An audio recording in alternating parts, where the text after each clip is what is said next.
اللہ کے رسول صلی اللہ علیہ وسلم کی مبارک زندگی میں کچھ بیویاں شاہی گھرانوں سے آئیں.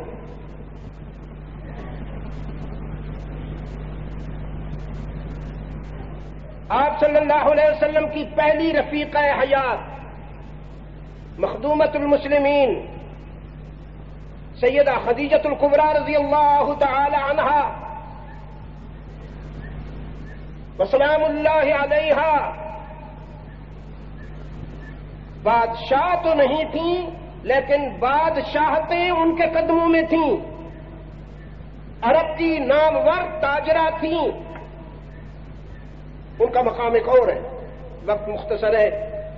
کچھ ازواج مطہرات شاہی گھرانوں سے آئیں. اب شاہی گھرانوں میں سونے کے برتنوں میں کھانا کھایا، لال و یاقوتیاں، تمول و ثروت کی انتہا پہ تھیں، خواہشوں سے زیادہ میسر تھا. ادھر آئیں خانوادہ نبوت میں تو یہاں فقر کی انتہا ہے، کئی کئی دن کھانے کو نہیں، اور جب ملتا ہے تو وہ بھی جو کی روٹی ملتی ہے. بس نہ گھبرائیے، یہ تو ہوتا رہے گا.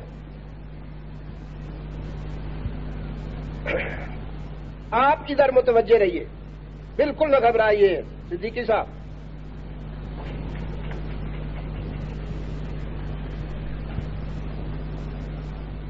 تو کبھی کبھی بتقاضۂ بشریت خیال آ جاتا تھا یا تصور آ جاتا تھا اپنے ماضی کا کہ وہ بھی ایک زمانہ تھا جب ناز و نعم کی جلغار تھی. بس اس خیال کے آتے ہی جن کے رتبے ہیں سوا ان کی سوا مشکل ہے، اس خیال کے آتے ہی حق تعالی کی طرف سے دو ٹوک محکمہ ہوا، اور اللہ نے اپنے رسول سے فرمایا ان سے کہو دو راستوں میں سے ایک چن لو. قل لأزواجک یا ایھا النبی، 21ویں پارے کا آخری رکوع ہے. یا ایھا النبی قل لأزواجک ان کنتن تردن الحیاۃ الدنیا وزینتہا. ہاں پیغمبر اپنے بیویوں سے کہہ دو اگر تمہیں دنیا چاہیے اور اس کی زیب و زینت چاہیے فتعالین، تو آؤ امتعکن، میں وہ سب کچھ تمہیں دے دوں جو تم چاہتی ہو، وہ سب کچھ تمہیں دے دوں، اور دوں بھی تمہارے مطالبے اور تمہارے تقاضے کے مطابق نہیں، اپنی شان کے مطابق. تم اتنا مانگتی ہو تو میں اتنا دے دوں، تم اتنا مانگتی ہو تو میں اتنا دے دوں. سونے چاندی کے ڈھیر لگا دوں. کبھی نہ بھولنا کہ میری فقیری مجبوری کی وجہ سے نہیں، میری خوشی سے ہے. میں اضطراری فقیر نہیں ہوں، اختیاری فقیر ہوں. میں نے اپنے رب سے یہی طرز حیات مانگا ہے، یا اللہ ایک دن کھاؤں تیرا شکر ادا کروں، دوسرے دن فاقہ کروں تو صبر کروں. میرے رب نے تو پہاڑ سونے کے بنا رکھے ہیں میرے لیے.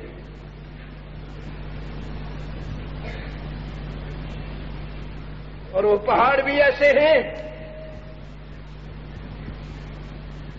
جو اسپیشلسٹ ہیں مائنز کے حوالے سے ان کی رپورٹ یہ ہے کہ یہ ان لمیٹڈ ہے، ان کی کوئی انتہا نہیں ہے جو سعودی عرب میں سونا ہے. دنیا بھر میں جہاں کہیں سونے کی مائنز ہیں کویت سے لے کر جوہانسبرگ تک وہ سب لمیٹڈ ہیں، اور پھر ان میں خاک میں سونے کے ذروں کا ریشو کم ہے، جہاں سب سے زیادہ ہے وہ سعودی عرب کا ہے۔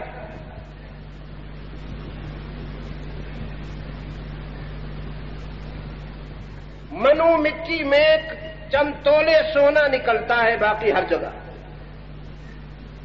اور سعودی عرب میں بعض اوقات تو نرا سونا نکلتا ہے۔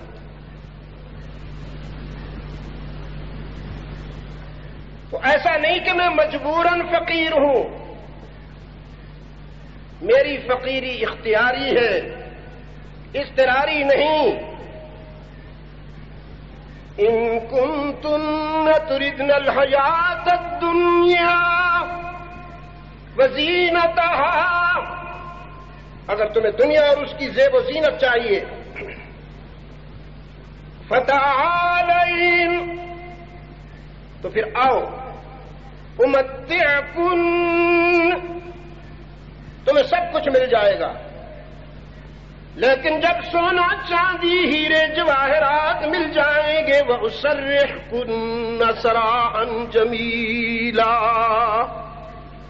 تو پھر اس چار دیواری کو چھوڑنا پڑے گا، اس گھر کو چھوڑنا پڑے گا، اس لیے کہ یہ گھر دنیا پرستوں کے لیے نہیں، یہ گھر اللہ اور اس کے رسول سے پیار کرنے والوں کا ہے۔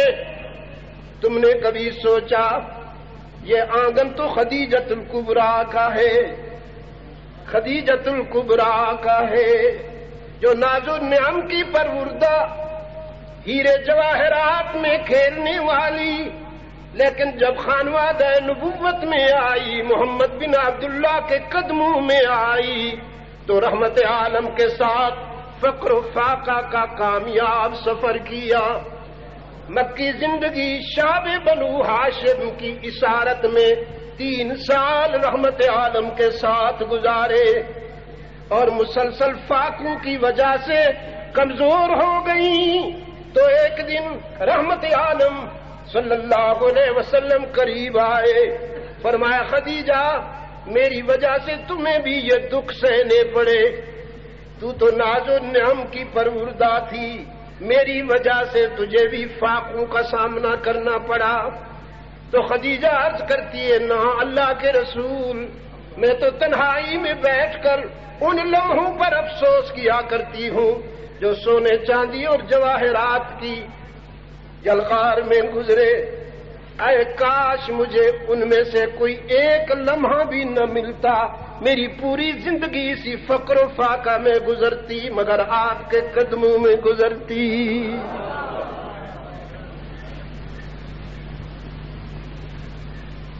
وہ فارسی میں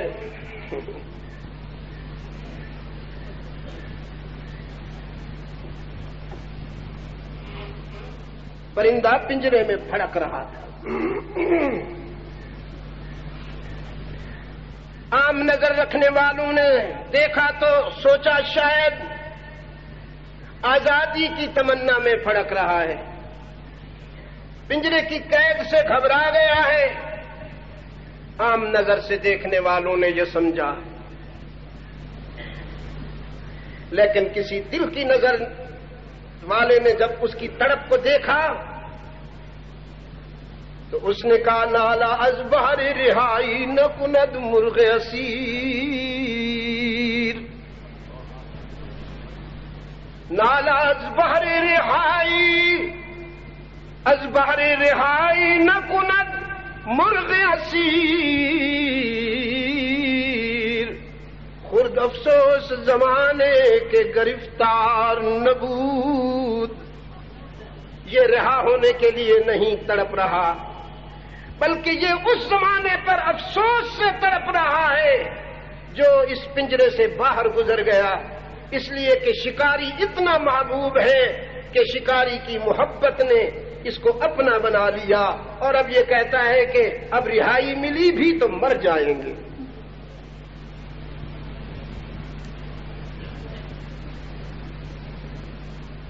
سیدہ خدیجہ الکبریٰ رضی اللہ تعالی عنہا جیسی مقدس خواتین کا گھر ہے یہ. اور ہزارہ والوں ناراض نہ ہونا، فاطمۃ الزہرا جیسی بیٹیاں خدیجۃ الکبریٰ کی ماؤں کے آنگن میں پلتی ہیں. خاتون اول حضرت خدیجۃ الکبریٰ رضی اللہ تعالی عنہا، جو رسول اکرم کے ازدواجی زندگی کا پہلا رابطہ.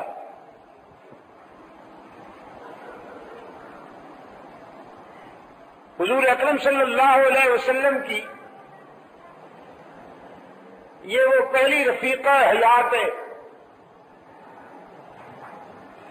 کہ جس نے محمد بن عبداللہ کو محمد الرسول اللہ ہوتے دیکھا، جس کے آنکھوں کے سامنے محمد بن عبداللہ محمد الرسول اللہ ہوئے. اور یہ وہ خوش نصیب خاتون ہیں انسانی تاریخ میں کہ جس کو یہ سعادت نصیب ہوئی کہ سب سے پہلے وحی کی آواز اللہ کے رسول نے سنی، اور پھر رسول کی زبان سے سب سے پہلے وہی حضرت خدیجۃ الکبریٰ رضی اللہ تعالی عنہ کے کانوں نے سنی. جناب خدیجہ رضی اللہ تعالی عنہ کا ازدواجی مرحلہ رسول اکرم صلی اللہ علیہ وسلم کے ساتھ بڑا تاریخ ساز ہے اور اسلام کے دور اساسی کا یادگار زمانہ ہے. رحمت عالم صلی اللہ علیہ وسلم جب دل گرفتہ ہو کے آتے تو خدیجہ حضرت آقا نامدار صلی اللہ علیہ وسلم کے حوصلہ افزائی کرتی، رسول اکرم صلی اللہ علیہ وسلم کے دکھوں میں شریک رہتی، اور جھولیاں بھر بھر کے خدیجہ نے رسول اللہ کے مشن پر اپنا سب کچھ لٹایا. اور جب خدیجۃ الکبریٰ رضی اللہ تعالی عنہا نے اس دنیا کو خیرباد کہا اور حضور کی ازدواجی زندگی تنہائی کا شکار ہوئی تو افسردہ رہنے لگے. پیغمبر کی اس افسردگی کو صدیق جیسا چاہنے والا عاشق کب برداشت کر سکتا؟ ابو بکر نے اس افسردگی کا علاج یہ کیا کہ اپنی لخت جگر رسول اللہ کے قدموں پہ قربان کر دی. سیدہ خدیجہ الکبریٰ رضی اللہ تعالی عنہ بہت بڑی تاجرہ تھیں، تجارت ورثے میں ملی تھیں. ان کے والد خویلد بہت بڑے تاجر تھے. ان کا کوئی بیٹا نہ تھا تو مخدومۃ المسلمین سیدہ خدیجہ الکبریٰ رضی اللہ تعالی عنہ بیٹی ہونے کے ساتھ ساتھ بیٹے کا کردار ادا کیا. اپنے والد کی چھوڑی ہوئی تجارت کو خوب سنبھالا. رحمت عالم صلی اللہ علیہ وسلم سے بھی ربط و تعلق اسی تجارت کی نسبت سے ہوا، کیونکہ جب سیدہ نے سنا کہ ایک ہاشمی نوجوان اپنی دیانت اور امانت کے لحاظ سے ایسی شہرت رکھتا ہے کہ اللہ کے فرشتے بھی اس پر رش کرتے ہیں، تو پیغام دیا عبداللہ کے یتیم کو کہ آپ میرے تجارت کے سلسلے میں میرا ہاتھ بٹائیں، پارٹیسپیٹ کریں. اب رسول اللہ صلی اللہ علیہ وسلم نے جب اس میں پارٹیسپیٹ کیا تو جو مال تجارت لے کر آپ صلی اللہ علیہ وسلم شام جاتے تھے، شام کی منڈی میں سارے لوگ، بہت بڑی منڈی لگتی تھی، باقی تمام سٹال چھوڑ کر عبداللہ کے یتیم کے سٹال پہ آتے تھے اور ان کا مال تجارت جو چٹکی میں چلا جاتا تھا. جناب ابو طالب کہتے ہیں، چونکہ وہ ساتھ تھے کچھ سفروں میں، کہ مال تجارت لینے والے، آپ سنیں آپ کو بہت نفع ہوگا انشاءاللہ. مال تجارت لینے والے جب سٹال پہ آتے تھے، محمد عربی کے سٹال پہ آتے تھے، تو وہ مال کو کم دیکھتے تھے، محمد کو زیادہ دیکھتے تھے. رحمت عالم صلی اللہ علیہ وسلم کے چہرے پر ان کی نظر زیادہ رہتی تھی، اور بس یہ لگاؤ، یہ لگن، یہ والہانہ کشش انہیں مطمئن کر دیا کرتی تھی اور سارا مال اٹھا کے چلے جاتے. وہاں سے جو مال لے کر رحمت عالم صلی اللہ علیہ وسلم مکہ میں تشریف لاتے تھے، یہاں بھی ایک بہت بڑی منڈی لگتی تھی اوکاز کی. جس کا ٹائٹل تھا عکاز، بازار عکاز، اس میں رحمت عالم صلی اللہ علیہ وسلم کے اسٹال پر سب سے زیادہ کسٹمر ہوا کرتے تھے اور یہ اسٹال سب سے پہلے فنش ہو جایا کرتا تھا۔ یہاں بھی مال پر زیادہ لوگوں کی نظر صاحب مال پر ہوا کرتی تھی، رحمت عالم صلی اللہ علیہ وسلم کے چہرے پر ہوا کرتی تھی۔ تو سیدہ رضی اللہ تعالی عنہا کا تعلق ہو گیا آپ صلی اللہ علیہ وسلم کے گھرانے میں پہلی بیوی بن کر آنے والی سیدہ خدیجہ رضی اللہ تعالی عنہا۔ عمر کا فرق یہ ہے کہ حضور صلی اللہ علیہ وسلم کی عمر 25 سال ہے اور سیدہ خدیجہ الکبریٰ رضی اللہ تعالی عنہا کی عمر 40 سال۔ لوگ شادیاں کرتے ہیں، کیا سوچتے ہیں آپ خوب جانتے ہیں، لیکن رحمت عالم صلی اللہ علیہ وسلم کی شادی اس تناظر میں نہیں تھی۔ جب یہاں آئی ہے سیدہ خدیجہ تو فقر و فاقہ کا سلسلہ شروع ہوا، فقر و فاقہ کا سلسلہ شروع ہوا۔ بالخصوص وہ جو نظر بندی کے ایام تھے، جب شعب بنو ہاشم میں آپ اور آپ کے غلاموں کو گھر والوں سمیت نظر بند کیا گیا اور کمپلیٹ سوشل بائیکاٹ کیا گیا، تو اس میں سیدہ خدیجہ الکبریٰ رضی اللہ عنہا بھی بہت زیادہ فاقوں کی وجہ سے رنگت زرد پڑ گئی تھی۔ تو رحمت عالم صلی اللہ علیہ وسلم قریب آئے، فرمانے لگے خدیجہ تیری پرسکون زندگی، راحتوں اور آسائشوں سے ہمکنار زندگی آج کس طرح گزر رہی ہے میری وجہ سے۔ کبھی تو تجھے وہ زمانہ یاد آتا ہوگا کہ جب تو سونے اور جواہرات میں کھیلتی تھی۔ تو کہنے لگی ہاں اللہ کے رسول مجھے وہ زمانہ یاد آتا ہے، لیکن افسوس کے ساتھ کہ اس زمانہ میں سونا اور جواہرات تو میرے پاس بہت تھے، لیکن آپ کی نسبت اور آپ کی رفاقت نہیں تھی۔ میں اس دور کو یاد کر کے اکثر رویا کرتی ہوں کہ یا اللہ مجھے وہ ایک لمحہ بھی نہ ملتا سونے والا اور جواہرات والا، میری ساری زندگی آپ کے قدموں میں گزری ہوئی۔ لالا از بہر رہائی نہ کند مرغ اسیر، فارسی کا ایک شعر ہے، لالا از بہر رہائی نہ کند مرغ اسیر، خرد افسوس زمانے کے گرفتار نہ شد۔ کچھ پرندوں کو پنجرے کی زندگی اتنی محبوب لگتی ہے کہ وہ پنجرے میں روتے ہیں اے کاش ہم دیر سے آئے، پہلے کیوں نہیں آ گئے۔ چنانچہ سیدہ خدیجہ رضی اللہ تعالی عنہا کی وفات کے بعد سیدہ خدیجہ کی ساری دولت، سارا سرمایہ اسلامی انقلاب کی اشاعت میں کام آیا۔ رسول اللہ صلی اللہ علیہ وسلم افسردہ رہا کرتے تھے، یاد کرتے تھے۔ ایک مرتبہ تنہائی میں اشک بار پایا اللہ کے رسول کو صلی اللہ علیہ وسلم، تو سیدہ عائشہ فرماتی ہیں رضی اللہ تعالی عنہا، میں نے پوچھا اللہ کے رسول آپ کی آنکھوں میں آنسو تھے، خیریت؟ کوئی وجہ تو ہماری سمجھ میں نہیں آئی۔ نماز میں آپ روتے ہیں، نوافل میں آپ اشکبار ہوتے ہیں، لیکن عام حالات میں تو بہت کم ایسا ہوتا ہے۔ آج میں نے آپ کی آنکھوں میں آنسو دیکھے، تنہائی میں بیٹھے تھے، تو فرمایا ہاں بس ذرا خدیجہ کی یاد آ گئی تھی۔ تو سیدہ عائشہ صدیقہ رضی اللہ عنہا نے عرض کیا اللہ کے رسول آپ کو اللہ نے اتنی اچھی بیویاں دی ہیں، آپ اس بوڑھی خاتون کو یاد کر کے روتے ہیں، وہ بتقاضا ہے بشریت۔ تو رحمت عالم صلی اللہ علیہ وسلم نے فرمایا اللہ تم سب کو سلامت رکھے، لیکن میں خدیجہ کو نہیں بھول سکتا کہ خدیجہ میرے دکھوں کے زمانے کی رفاقت۔ خدیجہ نے اس وقت میری نبوت کا اقرار کیا جب ساری دنیا انکار کر رہی تھی، جب زمانے نے فیصلہ کیا کہ لا تنفقوا علی من عند رسول اللہ حتی ينفضوا، کہ اللہ کے رسول سے بائیکاٹ کیا جائے، پانی کا ایک گھونٹ اور آٹے کی ایک لپ رسول اکرم کے گھر میں نہ جانے پائے، تو خدیجہ نے اپنا سب کچھ میرے دین پر وقف کر دیا اور میرے لیے سارا کچھ لٹا دیا۔ میں خدیجہ کے احسانات کو نہیں بھول سکتا۔